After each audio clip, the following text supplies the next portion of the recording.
بسم اللہ الرحمن الرحیم رب اغفر وارحم وانت خیر الراحمین۔ سامعین کرام، میں ہوں منصف علی اور آپ میرا یوٹیوب، فیس بک اور انسٹاگرام دیکھ رہے ہو۔ سامعین کرام، آج 5 نومبر ہے، منگل کا دن ہے اور بڑا اہم ویلاگ ہے اور بڑے اہم خبر ہے۔ آپ لوگ کا تھوڑا سا ٹائم لوں گا اور کچھ چیزیں آپ لوگ کے ساتھ رکھوں گا اور پھر آپ لوگ سے امید کرتا ہوں کہ ان باکس میں آپ لوگ اپنے رائے کا بھی معمول کے مطابق اظہار کرو گے۔ سامعین کرام، اسی طرح معمول کے مطابق سب سے پہلے خبروں کے خلاصے آپ لوگ کے ساتھ رکھ لیتا ہوں۔ ایک تو حکومت نے آرمی چیف کی ایکسٹینشن 3 سال سے بڑھا کر 5 سال تک کر دی۔ اس پہ خان کا پہلا رد عمل بھی آ گیا اڈیالہ جیل سے۔ جسٹس امین الدین صرف 2 ماہ کے لیے سپر چیف جسٹس بھی مقرر ہو گیا اور اب یحییٰ اپریدی صاحب کی جو حیثیت ہے وہ بے اختیار چیف جسٹس کی رہ گئی ہے، جبکہ پریکٹس اینڈ پروسیجر 2 کمیٹیاں، آئینی عدالت میں 7 ججز شامل، کے پی کے سے صرف اور صرف ایک عائشہ ملک صاحبہ کو لیا گیا، جبکہ جوڈیشل کمیشن اجلاس 7-5 کا مقابلہ کون کہاں کھڑا تھا یہ بھی آپ لوگ کو میں بتاؤں گا، جبکہ نئے ججز کے لیے سفارشی وکلا جو ٹاؤٹ وکلا تھے، جو حکومت اور آئین کے کھلواڑ کے ساتھ کھڑے تھے، ان کی سی وی او کی بھی لائن لگ گئی ہے۔ مولانا فضل الرحمان صاحب اور تحریک انصاف کا بھی رابطہ ہو گیا ہے اور ملاقات طے ہو گئی ہے۔ خان کے وکیل فیصل چودھری صاحب نے خان کے ساتھ ملاقات بھی کی اور اس میں کچھ پیغام بھی پہنچا، یہ بھی آپ لوگ کے ساتھ رکھوں گا، جبکہ 26 آئینی ترمیم کے خلاف ایک اور پٹیشن بھی دائر ہو گئی ہے۔ کیا یہ ہائی کورٹ میں سنی جائے گی یا آئینی بینچ میں سنی جائے گی یا سپریم کورٹ میں؟ جبکہ 9 نومبر پہ پی ٹی آئی کا ایک جلسہ آ رہا ہے، ان کے آپشن پہ غور کیا جا رہا ہے کہ کس نوعیت کا کس قسم کا جلسہ کیا جائے گا۔ ABC پلان سارے تیار ہے، وہ زیر غور ہے اور اس پہ بات بھی کریں گے، جبکہ سب کے زبان پہ، خاص اور عام کی زبان پہ امریکی الیکشن کی بھی باتیں ہو رہی ہے۔ ایک طرف ڈونلڈ ٹرمپ، دوسری طرف کملا ہیرس، دونوں کا پاکستان کی سیاست، پاکستان کے جغرافیائی حالات پہ کیا اثر پڑیں گے، کچھ ذرائع کے مطابق تجزیے کی روشنی میں یہ بھی چیزیں آپ لوگ کے ساتھ رکھوں گا۔ سب پوائنٹوں پہ متفق ہونا ضروری ہے، لیکن آپ لوگ اپنا رائے بھی لازم، اپنے رائے کا اظہار بھی لازم اور اپنے کمنٹس کا بھی اظہار کرنا نہ بھولیے۔ سامعین کرام، جن بھائیوں نے ابھی تک چینل کو سبسکرائب نہیں کیا وہ چینل کو سبسکرائب کریں اور ویڈیو کو لائک کرنا مت بھولیے۔ اب بات کر لیتے عمران خان صاحب۔ جب عمران خان صاحب کو پیغام پہنچایا گیا کہ ایک تو انتظار پنجوتا صاحب واپس آ گیا، ان کی تشدد، ان پہ جو حالات گزرے اس کے بارے میں جب بات کی گئی تو عمران خان صاحب بڑا دل باشتہ ہو گئے اور اس پہ ناراضگی کا اظہار کیا۔ پھر آرمی چیف کے ایکسٹینشن پہ جب اس سے بات کی گئی ہے کہ آرمی چیف کی ایکسٹینشن 3 سال سے بڑھا کر 5 سال تک کی گئی، تو اس پہ عمران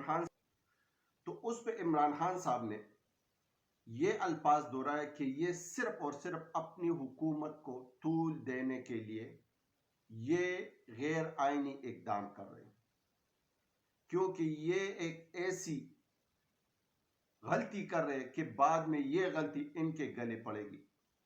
اب پاکستانی عوام سوشل میڈیا اور مین اسٹریم میڈیا سے باہر نکل کر اپنا حق لینے کے لیے سڑکوں پہ نکلیں گے۔ کچھ چند لاکھ لوگ، چند ہزار لوگ کی بات نہیں ہے۔ اگر یہ ظلم نہ روکا گیا تو یہ پھر آپ لوگ کے بچوں کے ساتھ بھی یہ ظلم آنے والے وقت میں بھی ہوگا۔ عمران خان صاحب نے اپنے بارے میں بھی کہا اگر یہ مجھے 1 صدی بھی جیل میں رکھنا چاہتے تو میں جیل گزارنے کے لیے تیار ہوں، لیکن ان کے اس غیر آئینی اقدام میں کبھی نہ ساتھ دوں گا، نہ جھکوں گا اور نہ ان کی بات مانوں گا۔ میرے آج بھی وہی 3 مطالبات ہیں کہ مینڈیٹ واپس کریں، جو غیر آئینی طور پہ جو قیدی ہے ان کو رہا کیا جائے اور قانون اور آئین کی بالادستی ہو۔ اب عمران خان صاحب یہ چیزیں اگر پش پہ کر لے، حکومت کو طول دے اور 2 سال خاموش رہے تو ان کی کل سارے معاملات ٹھیک ہو سکتے ہیں، لیکن نہیں، وہ آئین اور قانون کے لیے جنگ لڑ رہے۔ جبکہ دوسری طرف جوڈیشل کمیشن کی کمیٹی کی اجلاس بھی ہو گئی ہے۔ اجلاس میں 13 کمیٹی کے ممبران تھے، جس میں پی ٹی آئی، نون لیگ اور پیپل پارٹی کے لوگ تھے، سینئر ترین ججز تھے اور سپریم کورٹ کے بھی چیف جسٹس تھے۔ ان میں سے 7-5 پہ جسٹس امین الدین صاحب کو آئینی بینچ کا سربراہ سپر چیف مقرر کر دیا، لیکن وہ بھی صرف 2 مہینوں کے لیے۔ کیا حکومت یہ دیکھنا چاہتے ہیں کہ جو ہمارے حاصلات ہیں اگر وہ ہم حاصل کر چکے تو ان کو آگے ایکسٹینڈ کر لیں گے، ورنہ ان کو پیچھے ڈال کے کسی اور تھرڈ پرسن کو آگے لے آئیں گے؟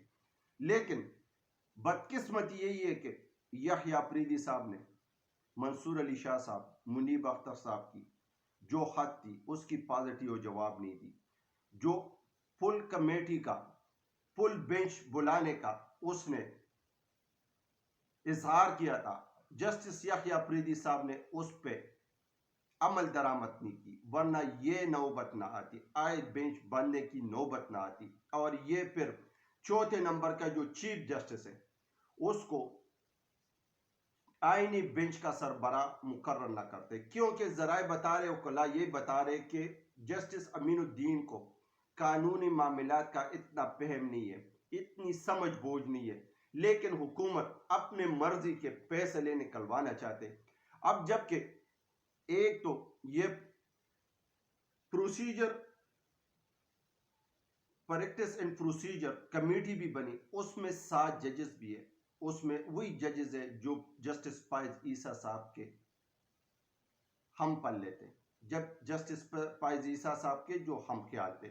اب ان میں سے منصور علی شاہ صاحب نے اس کمیٹی میں شامل ہونے سے انکار کیا تھا کہ منیب اختر صاحب کو اس کمیٹی میں شامل کیا جائے۔ یحییٰ اپریدی صاحب نے اس کمیٹی میں اس کو شامل کیا، اور آج پھر اس کمیٹی کے اور اس پروسیجر کمیٹی سے جسٹس منیب اختر صاحب کو پھر باہر نکالا گیا۔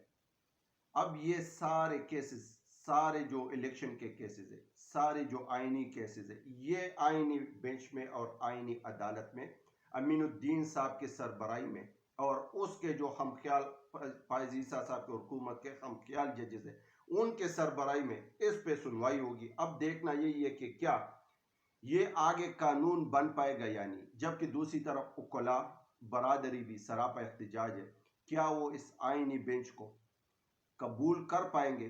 کیا جو آئینی بینچ بنا ہوا ہے، اس کی جو آئینی ترمیم کا جو ایکٹ آیا ہوا ہے، کیا اس کو ایکسپٹ کر پائیں گے؟ یہ تو آنے والا وقت بتائے گا۔ لیکن جسٹس امین الدین صاحب کی نامینیشن کے لیے ووٹنگ کی گئی، عمر ایوب صاحب نے ایک اعتراض بھی اٹھایا، پھر ووٹنگ کی گئی اور 9 بندوں نے کہا کہ یہ کمیٹی صحیح بنی، پھر ووٹنگ کی گئی ہے اور 5-7 سے امین الدین صاحب سپر چیف جسٹس آئینی بینچ کا بن گیا، آئینی عدالت کا بن گیا۔ اب یحییٰ اپریدی صاحب اس موقع پہ کہاں کھڑا ہے؟ یحییٰ اپریدی صاحب بالکل بے اختیار، بالکل بے یار و مددگار۔ اب کیا ان کا جو آئینی کتاب ہے، جو آئین ہے، کیا وہ اب کارآمد ہے یا وہ بھی کارآمدی سے باہر نکل گئے؟ لیکن دوسری طرف اگر دیکھا جائے تو وہی اٹارنی جنرل جو حکومت کے ساتھ کندھا سے کندھا ملا کر غیر آئینی اقدام کرتے تھے، وہی وکلاء جو حکومت کے لیے بڑے بڑے دعوے کرتے تھے، وہی جو سینئر وکلاء یا ریٹائرڈ ججز، اب ان کی سیویاں لگ گئی ہے کہ ہمیں کسی نہ کسی طریقے سے جج کی سیٹ مل جائے۔ اب دیکھنا یہ ہے کہ اس میں اب اس آئینی بینچ میں اور آئینی عدالت میں کن کن کو اب ججز مقرر یا ججز لگایا جاتا ہے۔ جبکہ دوسری طرف اس میں اس کمیٹی میں پنجاب سے 2 چیف جسٹس، سندھ سے 2 چیف جسٹس، بلوچستان سے 2 چیف جسٹس، جبکہ صرف اور صرف کے پی کے، کیونکہ کے پی کے ابھی بھی ان کے لیے کوئی معنی نہیں رکھتی، تو وہاں سے ایک چیف جسٹس اس کمیٹی میں ڈالا گیا۔ اب کیا یہ بھی ایک سوال اٹھتا ہے کہ کیا یہ کے پی کے سے 2 ججز نہیں ہونے چاہیے تھے؟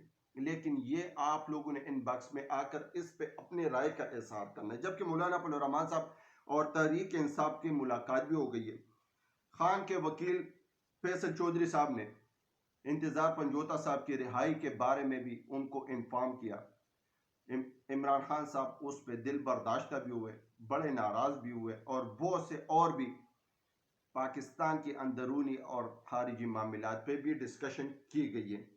26 آئینی ترمیم کے خلاف ایک لاہور میں اور پٹیشن دائر ہو گئی ہے۔ کیا یہ آئینی بینچ سنے گا؟ یحییٰ آفریدی صاحب کے سربراہی میں سنا جائے گا، یا امین الدین صاحب کی عدالت میں، یا ہائی کورٹ میں؟ یہ تو وقت ہی بتائے گا۔ لیکن جائز کرنا ہے ان حکومتوں نے ہر وہ اقدام، ہر اس چیز کو جو پستاتیت، ظلم، جبر کی طرف جاتا ہے، اس چیز کو ان لوگوں نے جائز کرانا ہے۔ اب دیکھنا یہی ہے کہ یہ کہاں تک چل پائے گا اور کہاں تک یہ چلے گا۔ جبکہ دوسری طرف عمران خان صاحب کی پارٹی نے، تحریک انصاف نے 9 نومبر کو جلسے جلوس، ملک گیر احتجاج، دھرنے، ان پہ اب غور فکر سٹارٹ کی۔ اب اس میں مولانا فضل الرحمان صاحب کی بھی ملاقات ہو گئی ہے۔ اب کیا ان آئینی ترمیموں سے، یہ آئینی بینچوں سے، آئینی عدالتوں سے کیا ملک کی معیشت بہتر ہو جائے گی؟ کیا سرمایہ کاری آ جائے گی؟ کیا بے روزگاری ختم ہو جائے گی؟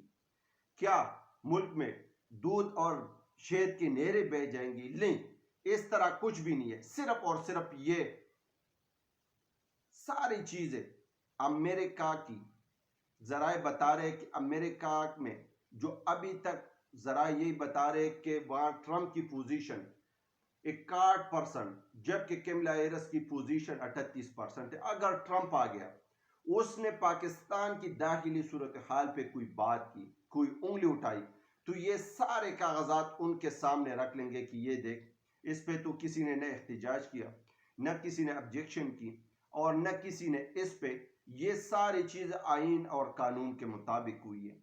اب یہ کاغذی کارروائی پورا کرنے کے لیے یہ اقدام کر رہے، لیکن کیا پاکستانی عوام اسی طرح خاموش بیٹھیں گے؟ اسی طرح دیکھتے رہیں گے؟ اسی طرح یہ ظلم جبر سہتے رہیں گے؟ یہ پی ٹی آئی والے اور خاص طور پہ عمران خان صاحب کے الفاظ ہیں کہ یہ پھر بعد میں آپ لوگوں کے بچوں سے یہ سلوک کیا جائے گا۔ لیکن اب دیکھنا یہ ہے کہ کیا پی ٹی آئی والے ان چیزوں کو، ان آئینی ترمیموں کو اور ان قانونوں کو اور ان ایکٹوں کو ایکسپٹ کرتے، یا ان کے لیے روڈوں پہ، چوراہوں پہ، شہروں میں، گلی گلی نگریوں میں احتجاج کرنے کے لیے باہر نکل آتے۔ اب بات کر لیتے تھوڑی سی امریکہ کی الیکشن پہ۔ پوری دنیا کی نظر امریکہ کی الیکشن پہ، وہاں ٹرمپ کا مقابلہ کملا ہیرس کے ساتھ۔ ابھی تک جو سیاسی پنڈت، جو سیاسی نجومی، ابھی تک جو مین سٹریم ایڈیا جو ٹرمپ کے بالکل خلاف ہے، لیکن سوشل میڈیا پہ یہی باتیں کی جا رہی، یہ پوسٹیں کی جا رہی ہے کہ وہ ظالم ٹرمپ آ رہے، تو اس سے پتہ چلتا ہے کہ ٹرمپ کی مقبولیت کہاں ہے۔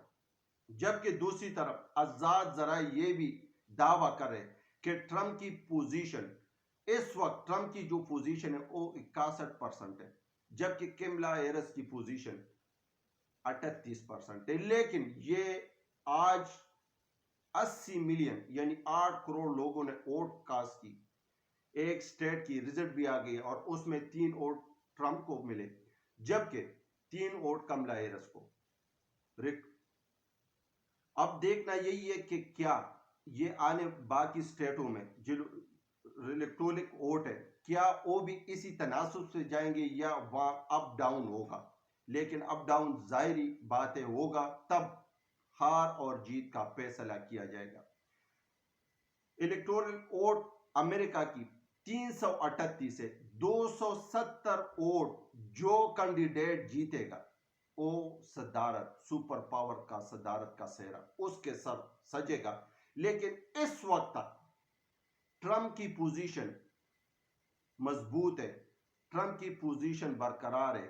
کیملا ہیرس ایک نجات دہندہ ہندوستانی عورت افریقن میں جا کے افریقن کو اپنی طرف کھینچ لیتے، اور دوسرا لیڈیز کارڈ بھی ان کے پاس ہے. کس اسٹیج پہ ان کی پوزیشن ہے. کل بھی میں نے آپ لوگ کو بتایا تھا کہ 7 اسٹیٹوں میں 2 میں تو ٹرمپ کی پوزیشن بہت اسٹرانگ ہے، 5 میں مقابلہ ہے. اب دیکھنا یہی ہے کہ کون سپر پاور کا سہرا اپنے سر باندھے گا اور کون امریکہ کا صدر منتخب ہوگا. لیکن اگر 8 فروری کی طرح امریکہ میں بھی دانلی زدہ الیکشن ہو گئی، ان کے لیے کملا ہیرس کے لیے ووٹ مینجمنٹ کی گئی ہے یا ادارے اس میں استعمال کی گئی ہے، تو پھر 6 جنوری سے امریکہ کے عوام کا احتجاج سے بھی یہ ایجنسیاں، یہ ادارے ڈرتے کہ اللہ نہ کرے کہ پھر ملک نگری نگری اور گلی گلی میں آگ لگ جائے. تو اب بڑے سوچ سمجھ کے قدم رکھ رہے. لیکن سامعین کرام، جو بھی ہو، اللہ کرے کہ سب کچھ پاکستان کے مستقبل کے لیے بہتر ہو. پاکستان میں امن، قانون بالادستی ہو، اور ہر بندے کے منہ پہ اور ہر بندے کی زبان پہ یہ الفاظ ہو کہ پاکستان زندہ باد، پاکستان پائندہ باد.